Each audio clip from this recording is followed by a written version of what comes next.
Virando o Jogo, oferecimento Banrisul, o grande Banco do Sul. Já notou que o dia é pequeno para tudo que você quer fazer? Você quer tempo para fazer tudo ou até para fazer nada. O que você faz com o seu tempo é só da sua conta. Mas dar mais tempo para fazer o que mais gosta, isso sim é da nossa conta. Com o Banrisul Digital, a sua empresa autoriza operações, faz cobranças, pagamentos, transferências, investimentos e até deposita cheques. Tudo rápido e seguro. Banrisul Digital, tudo no seu tempo. Boa tarde, está no ar o Virando o Jogo desta terça-feira, dia 7 de janeiro de 2020. O Virando o Jogo aqui nos canais 24 e 524 da NET e para o mundo no nosso Facebook.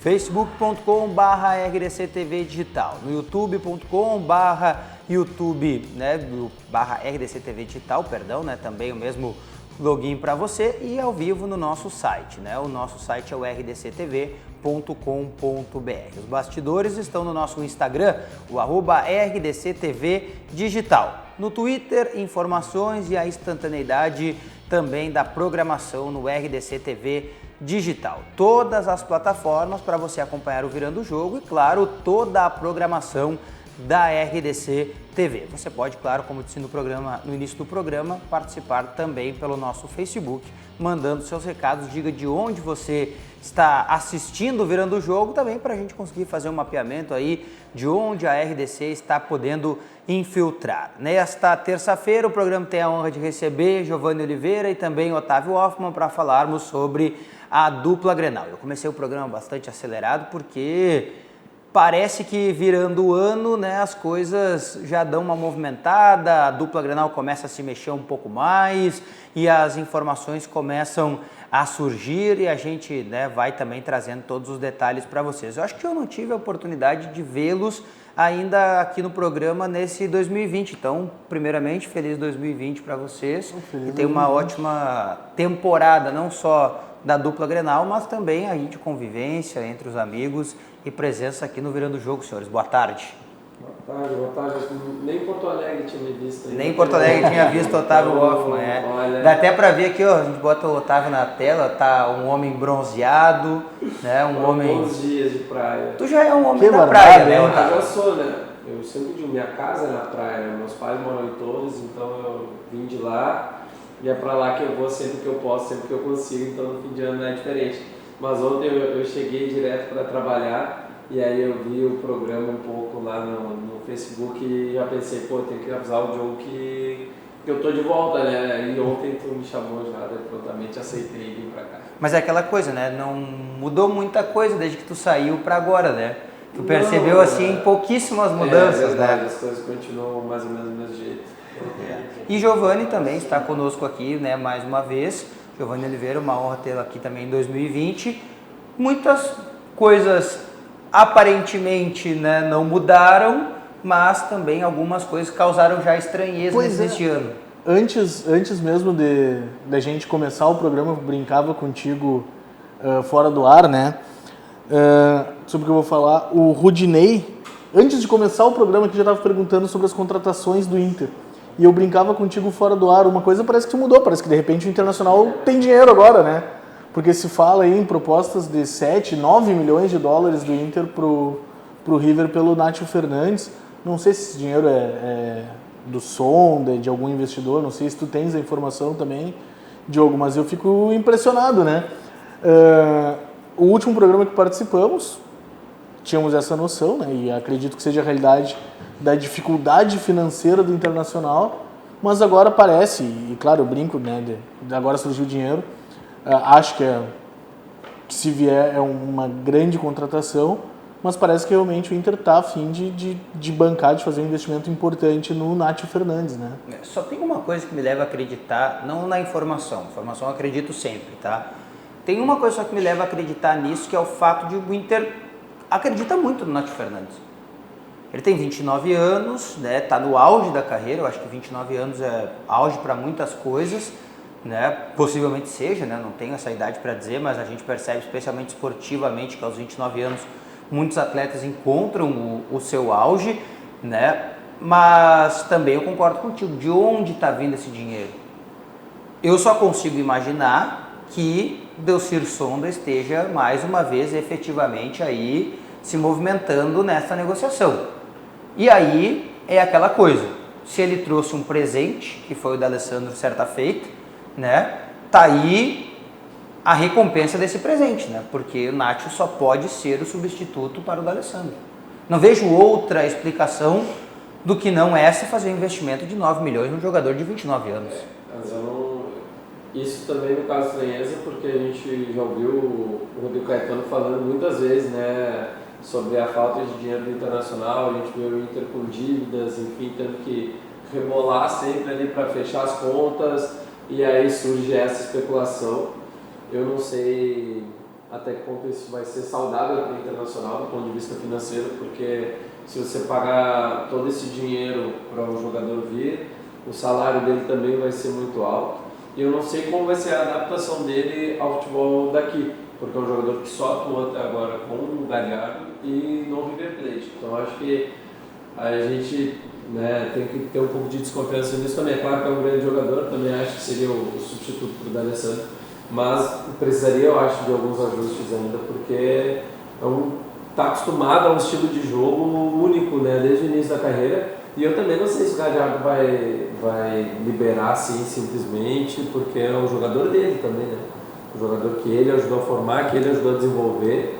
Então, mas para mim, principalmente o ponto de vista financeiro, é que me causa estranheza e desconfiança, e realmente não sei, a menos que seja evidenciado a todos, se isso se concretizar, de que forma isso possa ser saudável financeiramente para o Internacional. Pois é, essa questão financeira eu acho que é a maior preocupação e em relação ao Internacional, essa contratação ou uma contratação de mesmo calibre, caso não se firme com o Nacho, mas venha outro jogador, a questão financeira acho que é bem importante mesmo, a gente pensar que o Inter, a gestão do Marcelo Medeiros, por mais que tenha aí um trabalho de reorganização e tudo, mas todos os anos tem fechado com déficit, né? Tem trabalhado com déficit.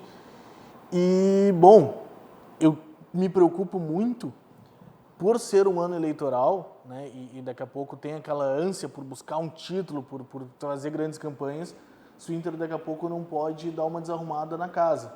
Isso me preocupa. Por outro lado, se tem um investidor, se daqui a pouco isso está pensado, está planejado, eu acredito que o Inter acertou o caminho para substituir o D'Alessandro.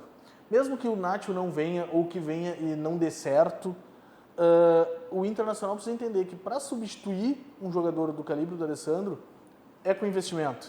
Não adianta pegar um guri que surge e dizer, bom, agora tu vai ser o 10, ou pegar um jogador que venha do interior de São Paulo. Trazer o Sarrafiore, por exemplo, como aconteceu com muitos, né, torcedores, enfim, até a parte da imprensa achando que ele era o cara para substituir o D'Alessandro. Foi um erro de estratégia, sim, bastante, sim, de avaliação. De avaliação. Eu concordo plenamente com vocês quanto a isso, e vejo assim, eu concordo com a frase especial que o Giovanni disse, que talvez não seja o Nacho, pode ser outro, mas o Inter precisa entender que é hora de fazer uma contratação de um calibre desse. Eu vejo assim, Musto, bom jogador, mas não tem expressividade. Já tem certa idade. Sem certa idade. Thiago Galhardo, bom jogador, acho interessante também. Mas é aquela coisa, ele corre um risco grandioso de ser o Guilherme Parede. Tudo pela qualidade técnica, mas é que não é o Thiago Galhardo que vai resolver quando o bicho apertar na final da Copa do Brasil. E é o caso do Guilherme Parede. Lembremos que o Inter estava empatando na final da Copa do Brasil e o Odair tem que chamar o Guilherme Parede porque é a opção que ele tem no banco de reservas. Ele não tem outra opção para chamar. O Rodinei, bom jogador, mas também laterais não são soluções, né? Claro, aí você vai me dizer, mas o Rafinha e o Felipe Luiz eram soluções no Flamengo. Extra classe. Perfeito, extra classes, né? Marcos Guilherme, cara, faz muito tempo que ele tá no Almeida, eu não sei como ele tá jogando. Esse é um jogador que eu nem avalio porque eu não acompanho, não lembro muito bem do futebol dele aqui quando eu estava no Brasil, e acho que já não é mais parâmetro. E aí entra naquela cota, né? Adaptação ao futebol brasileiro, velocidade de jogo diferente, estilo de jogo diferente, treinador que vai ter uma filosofia diferente e ele vai ter que se adaptar. Não sei, é uma aposta. internacional. E todo jogador que vem desses centros menores de futebol, mundo árabe, na China, eles têm essa dificuldade mesmo, né? É difícil ver o jogador que chega, farda e sai resolvendo o jogo, né? Por melhor que seja, eu acho que o próprio Tardelli talvez tenha se ressentido dessa questão de estar num centro de menor competitividade, né? E acho que então não dá para esperar que o Marcos Aurélio chegue voando. Não é a tendência. Pode ser que nos surpreenda, tomara que nos surpreenda, mas não é a tendência, né? A tendência é um período de adaptação. Se a gente fizer uma análise rápida do Marcos Guilherme, ele é um jogador que... Onde foi o destaque dele? No Atlético Paranaense. No São Paulo, já foi mais, né? Aquele jogador que oscilou bastante, que gerou um pouco de preocupação, não gerou, né, toda aquela expectativa. Então isso tudo chamou a atenção. Toda essa questão que envolve o Marcos Guilherme, ela é significativa.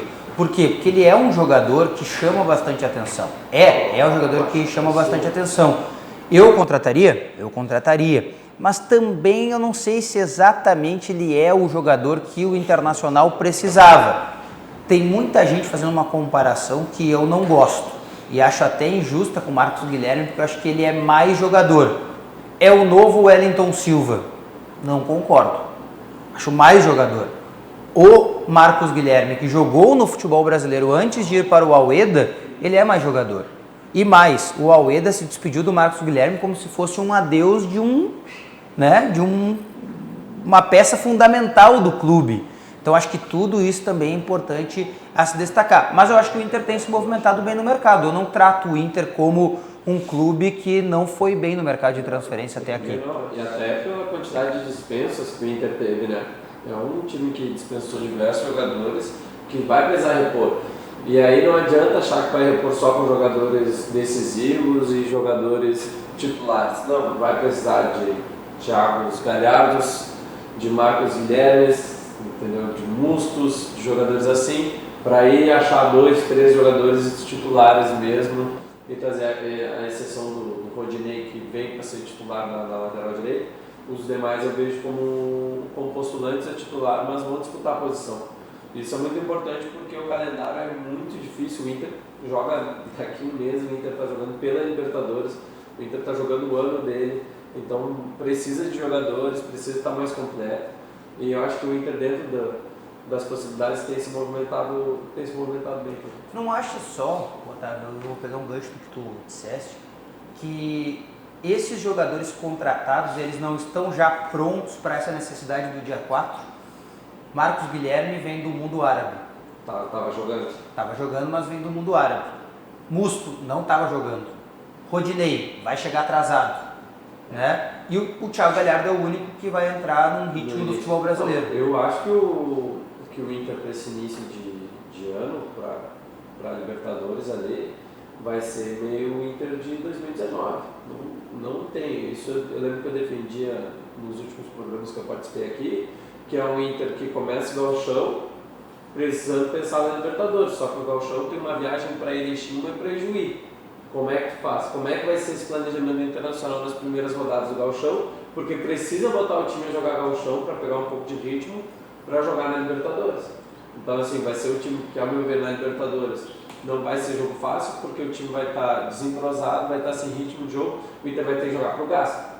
Não adianta querer começar a avaliar o trabalho do Codê nessa pré-Libertadores, entendeu? Com um mês de trabalho, não vai ser assim. Eu acho que esses jogadores não vão ter condições de jogo, então eu acho que vai ser um time muito parecido com o de 2019, talvez com o Rodinei, de repente na lateral já mesmo, ainda sem ritmo de jogo, porque é um jogador que veio para essa posição e que o Inter não tem. Agora, no resto, vai ser aquele time do ano passado, vai jogar pro gasto, e aí depois senta e acalma a poeira. É isso que tu traz, Otávio, acho que é bem importante o torcedor ter consciência, né? Em fevereiro, se tudo der certo, o Inter tem 4 batalhas, tem 4 guerras, né? A segunda e a terceira fase da pré-Libertadores. E o torcedor tem que ter muito claro que não precisa e não deve esperar um grande futebol internacional. o Inter precisa de resultados. O Inter vai ter que conseguir essa vaga na fase de grupos, no sangue, na raça, comendo grama. Não dá para esperar exatamente que o futebol que se espera que o Kudê consiga implementar no Inter apareça em fevereiro. Não vai aparecer. É muito difícil. É a gente pensar que a gente falou dos jogadores que já estão contratados e que estão chegando. O Inter ainda está se movimentando no mercado, né? Agora se fala talvez na chegada do Daverson. Tu gosta dessa ideia? Se demorou tanto. Espero que funcione. Para mim, a situação do Daverson é semelhante à do próprio Rodinei. Tá? Ele já teve. O Daverson teve bons momentos no Palmeiras, o Rodinei ele teve momentos interessantes. Hoje, quando a gente vê, por exemplo, as notícias nas redes sociais, alguma notícia da possibilidade de Daverson vir para o Inter, a gente vê muitos comentários de torcedores do Palmeiras festejando, né? A mesma situação aconteceu com o Rodinei.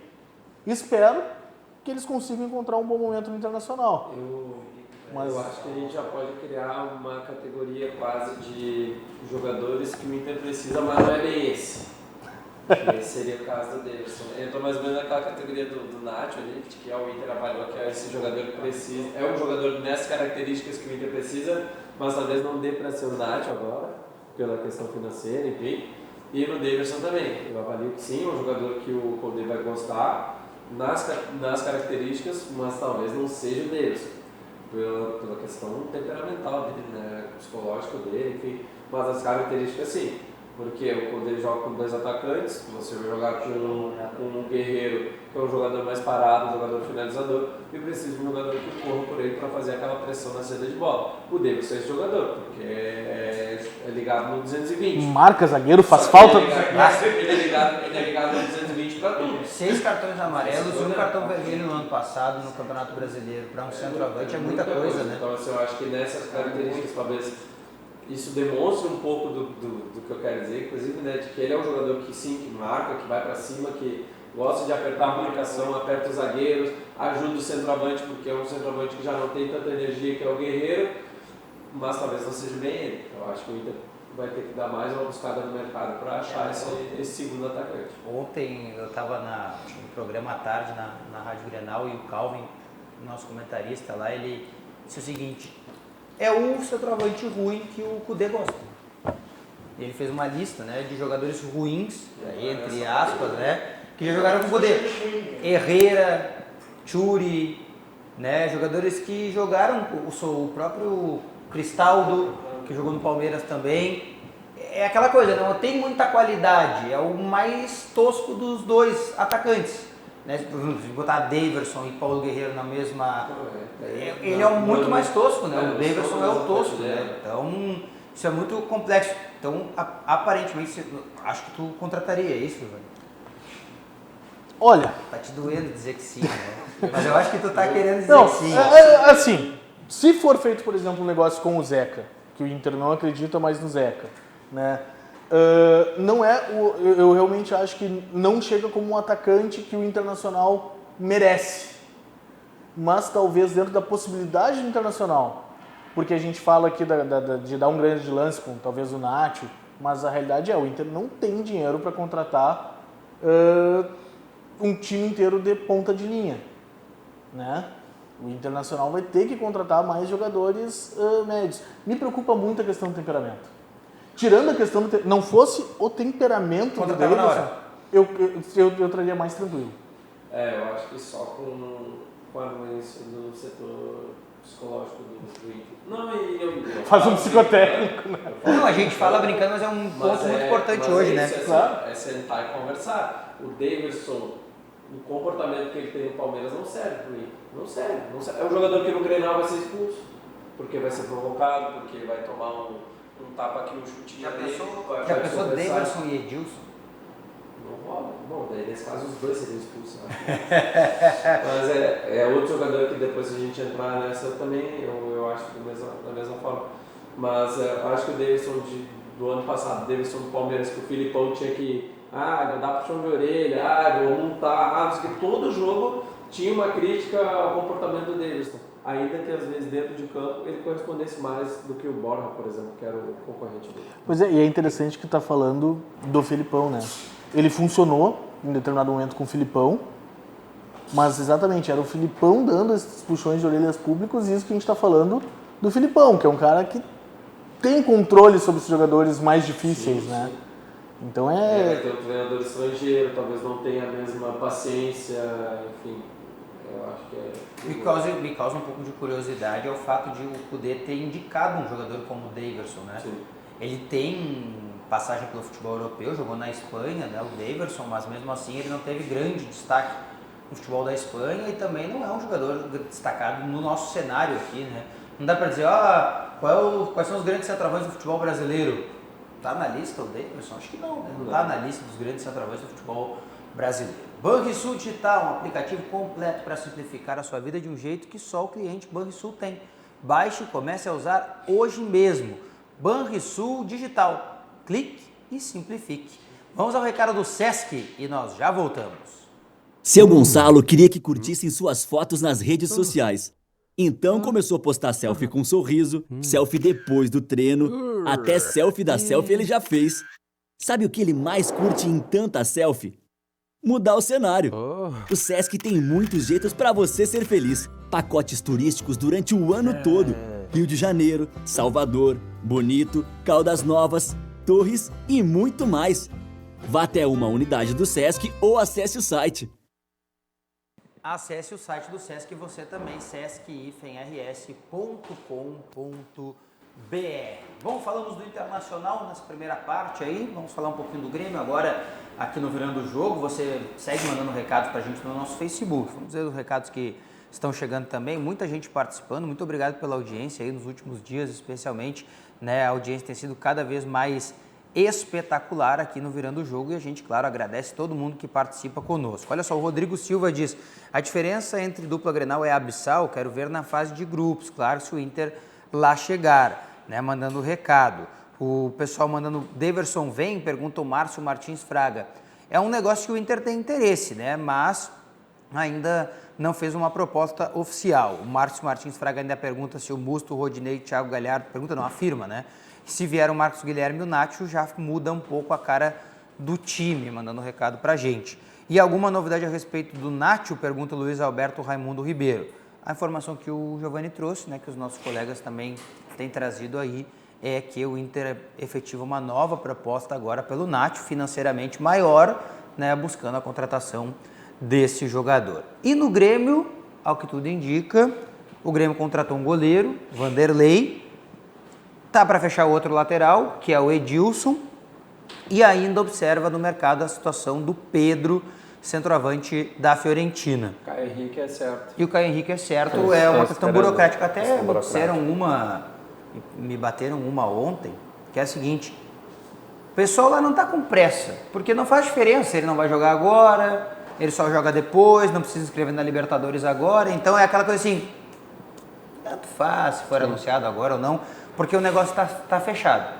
Eu vou ser bem sincero para vocês, assim como eu gostei das contratações do Internacional, gostei das contratações do Grêmio até aqui e gosto do que o Grêmio está fazendo de análise do mercado. Só tem uma que eu não gosto, que é o Vanderlei.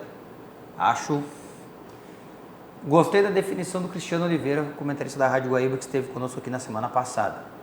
É o Paulo Vitor 2.0. Uma melhoradinha, mas nada demais também. Eu gostaria que o Grêmio fizesse no gol o que o Inter está buscando no meio de campo. Investir. Vai lá, investe e traz o cara decisivo.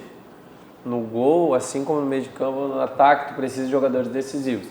O Grêmio, nos últimos anos, e ganhou os títulos com o Marcelo Groy, todos os títulos com defesas importantes, com defesas que você parava e pensava, se não fosse essa defesa que ele fez, não tinha o título. Seja em 2016, quando defendeu o pênalti, seja em 2017 na Libertadores, quando defendeu aquele chute do Ariel contra o Barcelona, enfim, mais um monte de defesas que ele fez durante aquele período. Lá nos anos 90, quando o Grêmio venceu os campeonatos também, sempre com goleiros muito bons. O Internacional a mesma coisa, né? Sempre com goleiros fazendo grandes defesas. E eu não vejo no Vanderlei um goleiro que pratica milagres. Eu acho que precisa, porque vez ou outra a bola vem, E o goleiro tem que ser aquela bola do goleiro que ninguém acredita e ele vai lá e defende. Eu não acho que o Wanderlei seja esse. Eu acho que é melhor que o Paulo Vitor. Acho que o Grêmio fez corretamente já, né, esse diagnóstico de que precisa de um goleiro melhor. Mas está pegando mais ou menos, ao meu ver, assim, o que tem. Está indo no que tem, está trazendo. Depois não digo que a gente não contratou, que a gente não melhorou. Eu também não vejo com muito bons olhos, não. Eu só elogio um pouco por não se contentar com o Paulo Vitor, né, a exemplo do que fez ano passado. Não, é que eu não consigo... só consigo concordar com o Otávio. Eu não consigo ver nada de positivo nesse setor até agora. E é o que mais precisa, na minha visão. Eu acredito que a primeira coisa é a seguinte: o Paulo Vitor não tem clima para ser titular do gol do Grêmio mais. Não tem como. Fazendo um paralelo com o Internacional, quando a gente vê as contratações do Inter, tirando a investida no Nacho, a gente vê muitos jogadores que não são tão diferentes dos que já estavam aqui. Mas no Beira-Rio se criou, principalmente depois da Copa do Brasil, um clima de terra arrasada, que esses jogadores não conseguiriam mais dar resposta. No Grêmio, para mim, a única peça que se encaixa nessa situação, hoje, tirando, né, quem já saiu, o Galhardo, por exemplo, saiu, é o Paulo Vitor. O Paulo Vitor não tem... ele não vai mais conseguir ser feliz atuando no Grêmio. A torcida não vai deixar. Então o Grêmio precisava de um nome.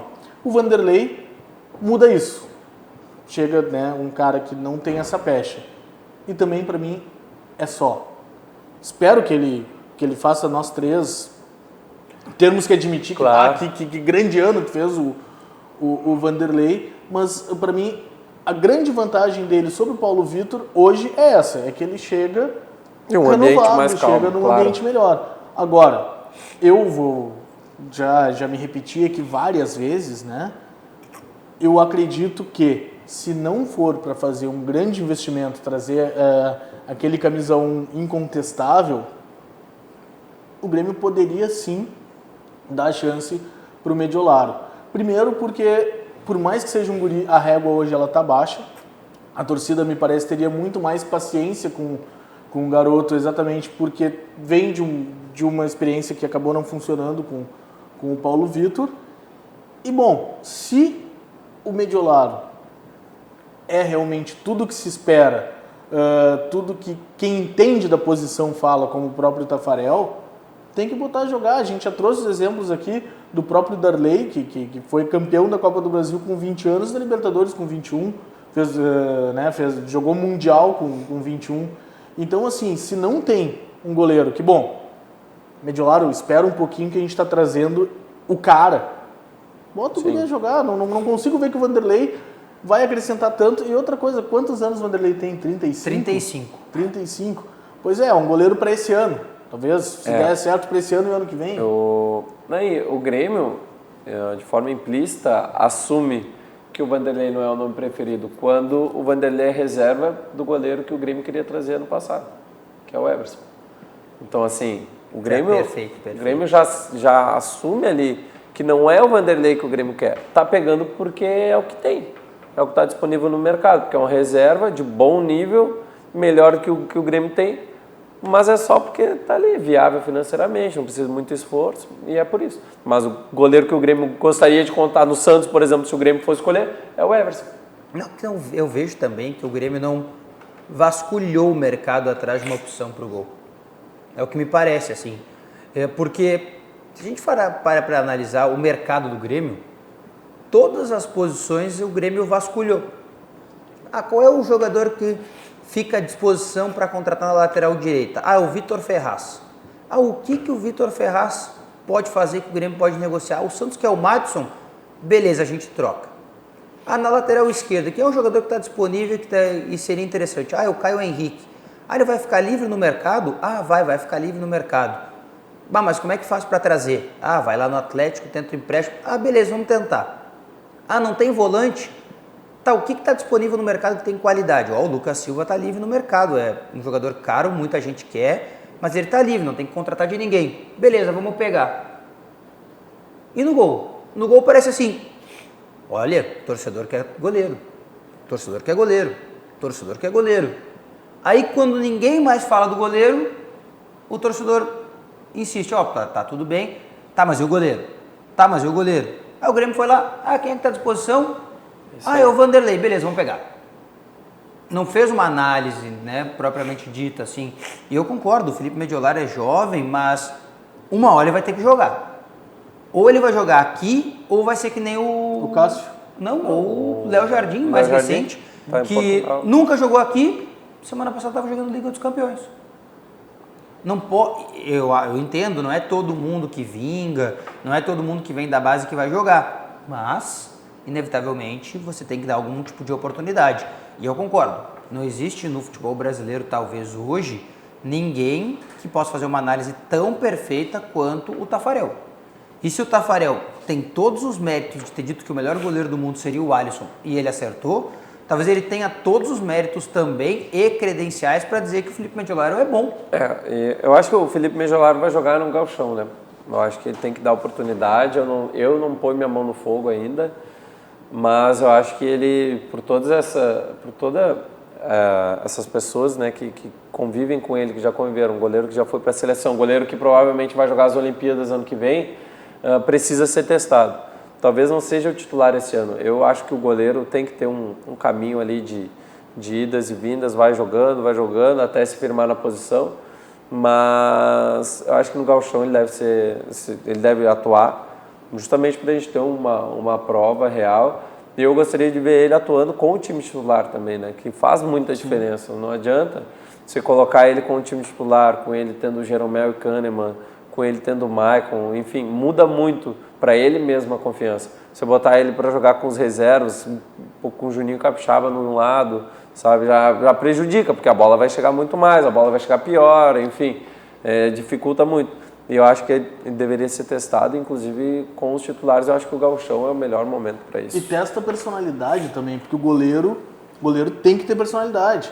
Tá falando, por exemplo, ter o Jeromel e o Kahneman à frente, vai ter hora que o goleiro vai ter que gritar com eles. Isso. Ó, pega ali, Sim. vai ali. Então isso é importante, inclusive, né? Cria uma casca. Agora, a gente tá falando do goleiro, né? Mas fazendo o raciocínio no sentido inverso do jogo. Mesma coisa, só que no sentido inverso. Se no goleiro a gente tem essa discussão, nas outras posições eu acho que o Grêmio está indo muito bem, o Grêmio está sendo cirúrgico, né? O Internacional também está contratando as posições que faltavam, mas no Inter parece que a carência é muito maior. O Grêmio conseguiu identificar as posições que tem carência e está trazendo jogadores acertados. A gente pode discutir, por exemplo, o Edilson, mas o Edilson vai ser reserva. O Grêmio está trazendo titulares que eu acho que passam tranquilidade para o torcedor, né? O torcedor está, eu vejo assim, muito feliz com o que está vendo. Pô, às vezes, claro, o torcedor sempre espera mais, quer ver um Pete Martinez, quer... Né? O Pete Martinez o Pete Martinez ele é um jogador caríssimo no mercado, né? E ele tira sono de repórter porque hoje em dia a rede social ela é ingrata. Eu sou sincero, é ingrata. Eu gosto, dá uma repercussão absurda, né? Tu tem resposta, tu repercute, teu nome viraliza, mas é um saco ao mesmo tempo também, né? É ingrato porque o Grêmio nunca tentou o Pete Martinez, por exemplo. É um nome que está na pauta do Grêmio, está na pauta de todos os clubes do futebol brasileiro, provavelmente. Um jogador interessantíssimo, ele foi rei da América, né? Ele está no futebol norte-americano.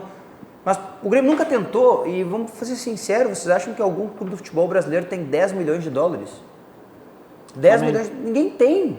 Talvez o Flamengo. Talvez o Flamengo, né? Talvez o Flamengo. E a gente vai falar um pouco sobre o Flamengo daqui a pouco, mas talvez o Flamengo... Então é complicado, eu entendo, o Giovanni tá certo, o torcedor ele esperava outras coisas às vezes, esperava. O torcedor está muito esperançoso na possibilidade do Pedro, por exemplo, mas é um jogador caro. Esse sim, o Grêmio foi atrás, procurou informações, mas é caro. Quem é que no futebol brasileiro tem 9 milhões de euros para dar? O futebol brasileiro não vive uma condição financeira favorável para um clube abrir mão de 9 milhões de euros. Né? Eu daria 9 milhões de euros pelo Pedro. Que o Grêmio, eu acho que a cereja do bolo que a gente gosta de falar, principalmente no Grêmio nos últimos anos, seria o Pedro. Ele seria um centroavante que... Olha, eu acho que é difícil você achar um centroavante mesmo brasileiro hoje no nível dele. pelo menos no nível que ele jogava aqui no Fluminense.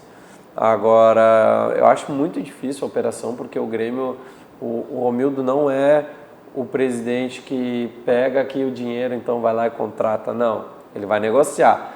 Se o Grêmio quiser muito dar o dinheiro, vai ser a última hipótese. O Grêmio vai tentar envolver jogador, o Grêmio vai tentar trazer com outras formas, até agora fala-se que é só em definitivo. O Grêmio vai tentar envolver outras peças, de repente algum jogador da base, enfim, não sei, para desonerar um pouquinho esse valor da contratação para poder trazer. Agora, nas outras posições, eu acho que o Grêmio vem bem. O Caio Henrique é um jogador muito bom mesmo. Eu vi ele atuando aqui em Porto Alegre ao vivo, e ao vivo você vê como o jogador é inteligente, isso num time limitado como o Fluminense.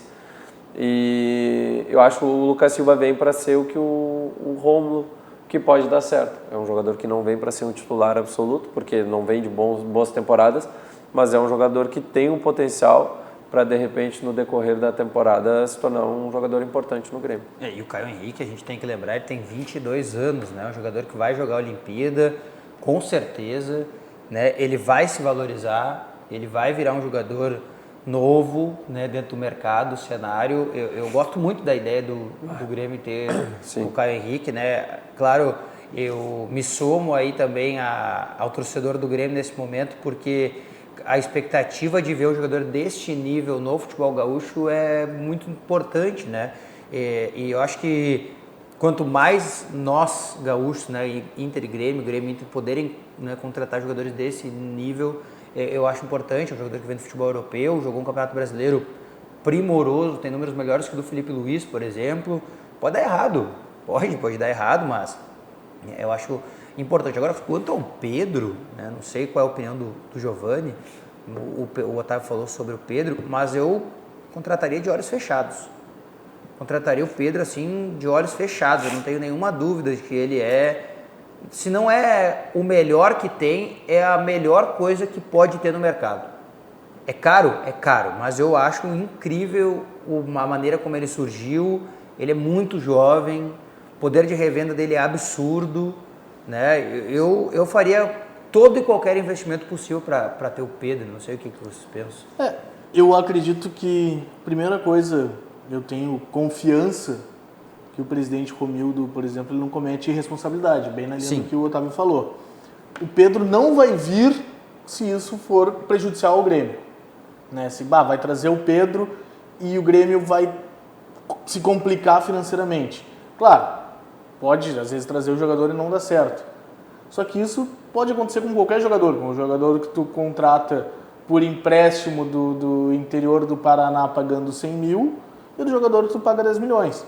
Só que o jogador como o Pedro, que tem esse valor alto, ele não tem esse valor alto de graça. Não é porque o cara é bacana, porque ele é um cara legal. Não, é porque ele já mostrou alguma coisa.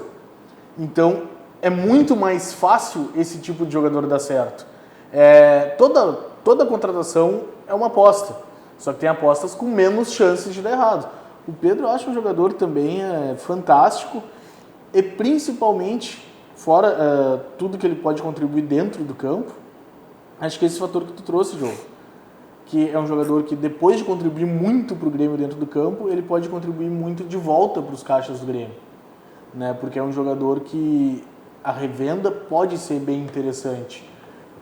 E aí, de novo, a gente fala também do lateral, do Caio Henrique, é outro jogador jovem. Esses jogadores a gente sabe que, bom, se funcionar, se der certo, tem uma chance de trazer o retorno. É diferente, por exemplo, do veterano, do Sanches, que se fala no Grêmio, o próprio Vanderlei no Inter, o Vanderlei, são jogadores, bom, o Vanderlei, se fizer uma temporada maravilhosa no Grêmio, o Grêmio não vai vender ele por milhões. O Vanderlei, se fizer uma temporada maravilhosa no Grêmio, renova por mais um ano. Exatamente. Essa é a diferença. Isso. Complicado, né? Muito complicado, mas é uma questão que inevitavelmente acaba, né, se somando aí as possibilidades, mas é que eu acho que o Vanderlei é resposta, né? O torcedor quer uma resposta, o Grêmio vai dar uma resposta. Tá aí, ó, toma, tá um goleiro novo? Toma, é o goleiro novo. Mas tem muita gente que não gostou. Eu vi nas redes sociais uma movimentação do torcedor, criticando, né, o presidente, nem nada, mas dizendo assim, Preferia algo melhor. trouxesse outro, então. Claro, Gilberto está nos assistindo. Grande, claro, Gilberto, um abraço para ele, acompanhando aqui o Virando o Jogo nesta terça-feira. Então, Claro Gilberto, uma dica para você e para quem está nos acompanhando, pega aí, ó, tá procurando para onde viajar nesse início de ano, nas tuas férias? Então a temporada de férias de verão do Sesc tem várias opções para você e para quem está nos acompanhando aí também. Além de hotéis do Sesc, temos os hotéis conveniados no Rio Grande do Sul e em Santa Catarina. Né? Confira também pacotes de viagem durante todo o ano. Não quer sair de férias agora? Quer sair depois? O Sesc tem também essas possibilidades. Informações no Sesc da sua região ou no site do Sesc, o sesc-rs.com.br. Sesc, a força do sistema Fê Comércio ao seu lado. Vamos ao recado do Banrisul e nós já voltamos. Já notou que o dia é pequeno para tudo que você quer fazer? Você quer tempo para fazer tudo ou até para fazer nada? O que você faz com o seu tempo é só da sua conta. Mas dar mais tempo para fazer o que mais gosta, isso sim é da nossa conta. O Banrisul Digital é reconhecido por especialistas como um dos aplicativos mais completos para quem utiliza cartões de crédito. É pensado para facilitar a sua vida. Banrisul Digital, tudo no seu tempo. Banrisul Digital, tudo ao seu tempo. A gente está chegando aí na reta final do programa, né, nessa parte final do Virando o Jogo, e antes o Giovanni citou o Flamengo, eu queria trazer a pauta aí, porque é o seguinte, hoje pela manhã, né, foi revelado, ontem à tarde acho que foi, né, no final da tarde, a demissão do Paulo Pelaipe, por e-mail, né? Um e-mail do RH. Horror. Um e-mail do setor de RH. O e-mail foi do RH? O e-mail foi do RH. O e-mail do RH. O Flamengo é uma várzea também, né? É incrível. E-mail do RH. E hoje o Renato Maurício Prado informa que pode haver um choque político, né, no Flamengo nesse momento e que pode afetar diretamente na manutenção do Jorge Jesus. Né? Claro que ninguém cai para baixo, né, no Flamengo atualmente. Né? Quando cai voando, né? Cai decolando. Se saísse o Jorge Jesus, a informação é que chegaria nada mais, nada menos do que Jorge Sampaoli, né? Que é outro grande nome do mercado. Agora o Flamengo é o fio da navalha, né? Ele corre o risco assim de estar tudo bem e quando vê, degringolar. Né? Por isso que eu não acredito muito na tese. O presidente Fernando Carvalho, certa feita, ele difundiu essa ideia, mas ela não foi adiante. Que o dia que Flamengo e Corinthians se organizarem, seria o Real Madrid e Barcelona no futebol brasileiro. Ok, ele está certo, mas eu acho que nunca Flamengo e Corinthians vão se organizar 100%. Financeiramente, talvez, mas politicamente o futebol brasileiro não deixa, né? Não, e o Flamengo é uma nação, né? Como mesmo a própria expressão da torcida já fala. Então, é inevitável que alguém não queira, né? O gosto do poder deve ser um espetáculo, né? Imagina.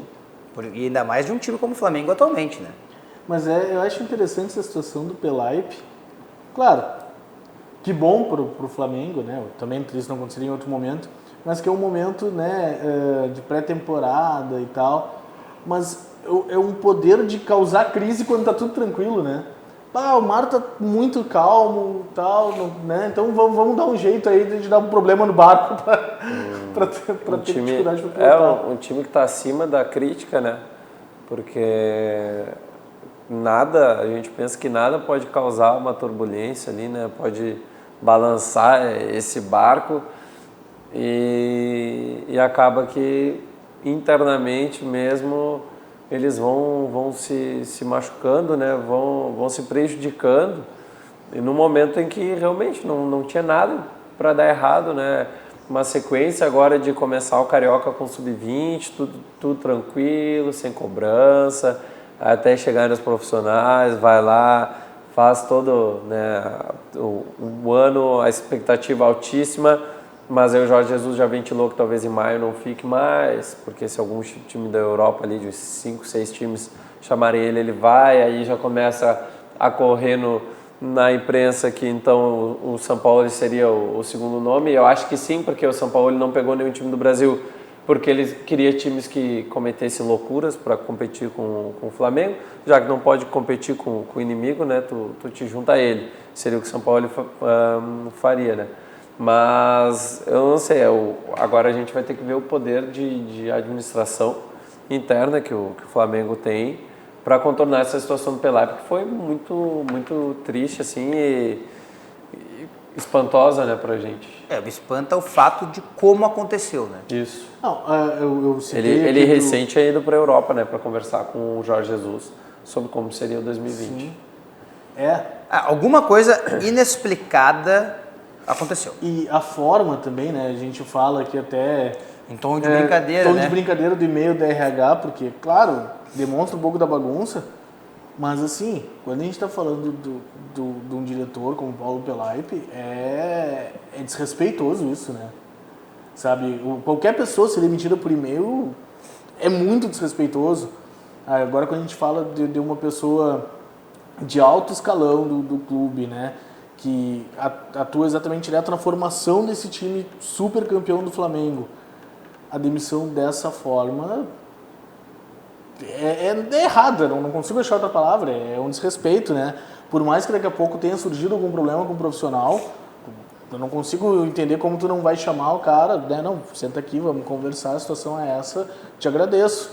Né? Um e-mail não pode, não faz sentido, né? E outra, ele é um dirigente campeão, né? Eu sei que dirigentes campeões, o Grêmio mesmo se notabilizou por dirigentes campeões que saem, né?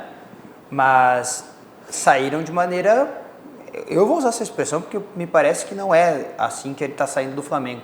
Saem de uma maneira digna do clube, o clube os trata de maneira digna, né? E o Paulo Pelaipe era uma pecinha lá no vestiário, ele não era o cara que contratava, o cara que negociava, ele já nem era mais esse cara. Ele era o carinha que ia lá e aí, Jesus? Diz que ele era muito próximo do Jesus, né? Aí que tá. Então eu não sei como é que fica, inclusive, a relação do Jesus. Tipo assim... Por isso que poderia afetar diretamente na saída dele, né? Em quem ele pode confiar, então? Se o cara que ele confiava tomou um pé na bunda ali, um tapa nas costas, em quem que ele pode confiar? Ele tomou mais que um pé, ele tomou um chute. E se o próximo for o Jesus? Não sei. Entendeu? Por mais que ele esteja por cima... Qual outro dirigente, qual outro aliado do Jesus que pode acabar bailando? Que é uma incerteza, o jogo de poder, né? É muito grande. O Flamengo, a própria situação do Gabigol, por exemplo, né? Ele viajou para a Europa no intuito de conversar com a Inter de Milão, né? Para ver se vai ficar ou não vai ficar. Eu não consigo imaginar que o Flamengo não tenha se organizado para ir conversar com a Inter, né? Tem que o Gabigol pegar um avião para ir lá ver o que vai acontecer. É ruim, né? É ruim. Claro que o Gabigol já estava valorizadíssimo, né?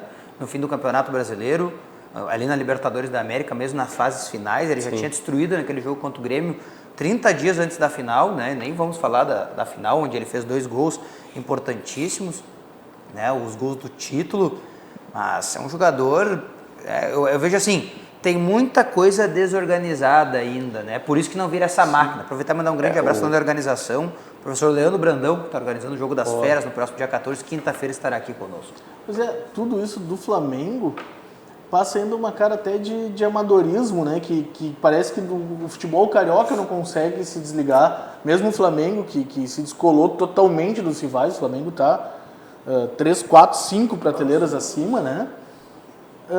Quando tá tudo certinho, a gente ainda vê esses resquícios de bagunça mesmo, né? O próprio Jorge Jesus já deu declarações de que quando ele chegou, ele teve que se meter em questões de logística, em questões de programação, questão de recuperação de jogadores. Então, para ver, como o futebol brasileiro nessas entranhas está defasado, e outra, como o Flamengo, um time de ponta no futebol brasileiro, que já tinha um time de ponta, não se antenava para essas coisas. E aí hoje a gente fica, mas é que o Abel não conseguiu fazer jogar bom, mas a gente não sabe o que rolava atrás disso tudo, que fazia com que o time dentro de campo não acontecesse também. Né? Claro que dentro de campo ali a gente nem discute a alteração que teve, né, do Jesus pro Abel. Mas então esses bastidores aí que podem minar muito o vestiário e daqui a pouco prejudicar, né, essa relação com os jogadores, treinador, dirigente, enfim. Vamos à informação para fechar o programa? Diga lá.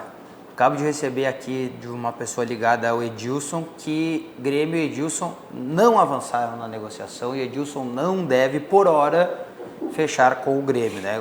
Eu vou até ler aqui para ser ipsis literal que a pessoa me mandou. Sim, as partes não avançaram nas conversas e, por hora, Edilson não vai para o Grêmio. Então, nesse momento, né, Edilson e Grêmio não vão fechar esse contrato. Para fechar rapidinho, acerta o Grêmio ou não? Para mim acerta. Que alívio. Eu acho que não é o momento de trazer o Edilson de volta, né? Claro, por hora não avançaram, pode ser que mude, mas eu acho que de tudo que a gente falou das contratações cirúrgicas, o Edilson não passa fora da curva, né? Acho que por hora não avançaram assim, Edilson, busca outro clube, se tu não arrumar nada, daí tu volta aqui. A gente abraça. Que bronca para abraçar, hein? Senhores, uma ótima terça-feira, uma ótima semana para todos. O Virando o Jogo desta terça-feira vai ficando por aqui. Vem aí a programação da RDC TV. Nós voltamos amanhã, 13h. Um grande abraço a todos. Até a próxima. Tchau. Virando o Jogo. Oferecimento Banrisul, o grande banco do Sul.